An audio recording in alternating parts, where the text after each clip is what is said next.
Lettre numéro 15. Méditation et relation par Kim Nataraja. La méditation est le moyen d'échapper à la prison de l'ego et de ses désirs en nous conduisant au silence de la prière contemplative profonde. Dans Jésus le Maître intérieur, Lawrence Freeman précise que Jésus avait un ego. Ce n'est donc pas que l'ego soit pécheur en soi. C'est l'égoïsme et la fixation sur l'ego qui conduisent à oublier et trahir notre être véritable. Le péché a lieu quand on confond l'ego avec le vrai soi. Il montre aussi que l'homme est capable de vivre dans un équilibre sain entre l'ego et le soi. Prendre conscience de ce qui nous freine permet que notre ego s'imprègne de l'énergie et de la conscience de notre être spirituel profond. Voilà la véritable imitation du Christ. Nous ne devons pas oublier que l'ego se construit à partir des pensées et des images qu'ont les autres de nous-mêmes et que nous avons fait nôtres au fil du temps. Ce ne sont que des pensées, souvent pure illusion, et non la réalité de ce que nous sommes vraiment. Mais nous ne pouvons pas déceler par nous-mêmes les ruses de l'ego et échapper à sa domination qui nous emprisonne. Ce n'est qu'en accédant au silence, où demeure l'esprit et la conscience du Christ, que nous arrivons à trouver la voie de sortie. Grandir en connaissance de soi dépend donc en premier lieu de la prière et des conseils spirituels. L'esprit n'agit pas seulement dans le silence, mais se sert aussi des autres pour nous faire prendre conscience de nos ombres à travers nos réactions instinctives et nos préjugés. En découvrant nos ombres, nous devenons plus complaisants et ouverts aux autres.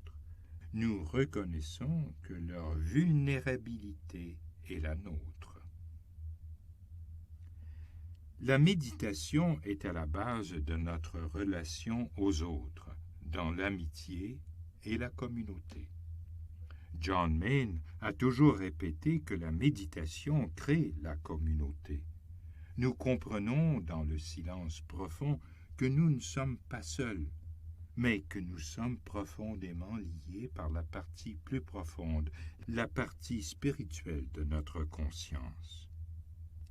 Ainsi, la connaissance de soi conduit à la connaissance des autres et à la connaissance du Christ intérieur par l'écoute attentive et profonde qu'est la méditation et par cette façon d'être attentif que nous maintenons dans notre vie quotidienne. Écouter, c'est se tourner vers un autre, renoncer à soi, et c'est aimer. Il est essentiel à la foi chrétienne d'écouter Jésus avec une attention si totale que nous nous perdons nous-mêmes.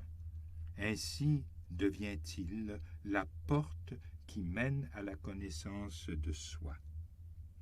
Mais faire face à tous nos côtés réprimés et perdus demande beaucoup de courage et d'humilité. Jésus montre le coût élevé par lequel on parvient à la connaissance de soi. Se connaître soi-même demande une inconnaissance de soi. La recherche implique une perte. Les graines ne poussent qu'en passant par la mort. Chaque jour exige la mort des vieilles illusions, des habitudes, des valeurs et des croyances de l'ego. Jésus montre bien que par la méditation et la prière profonde, la communion avec Dieu est possible en cette vie. Humainement, Jésus nous communique comment, même dans les limites de son humanité, il jouissait de la vision de Dieu. Il savait ce qu'était vraiment la prière. Il connaissait la présence divine qui est au cœur de la prière. C'est ce que Jésus voulait dire par ces paroles. Je suis venu pour qu'ils aient la vie et la vie en plénitude. Sa vie entière et son enseignement nous montrent le chemin vers la plénitude et la sainteté. Jésus était pleinement humain, parce que sa connaissance de soi venait de sa conscience d'être uni à son Père. Nous devenons pleinement humains et avons pleinement part à la divinité en nous unissant à son humanité.